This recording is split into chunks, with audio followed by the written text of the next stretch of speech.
Jadi sorotan saudara kedatangan calon presiden nomor urut 3 Ganjar Pranowo ke Balikpapan, Kalimantan Timur disambut bentangan spanduk Prabowo Gibran oleh pendukung paslon 02. Melihat sambutan ini Ganjar mendatangi pendukung Prabowo dan mengajak mereka makan bersama.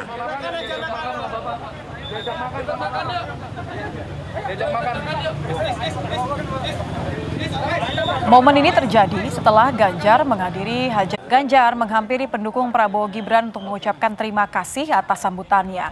Hal ini dilakukan sebagai edukasi bahwa perbedaan pilihan politik jangan sampai mengganggu perdamaian dan persatuan bangsa.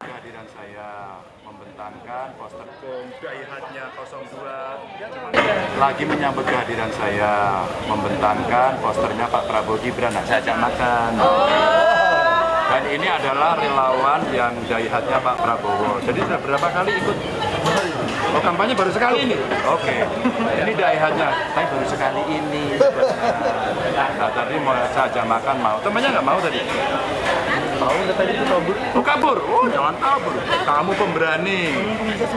Kelompok pemberani itu biasanya di nomor 3. Capres nomor urut 2 Prabowo Subianto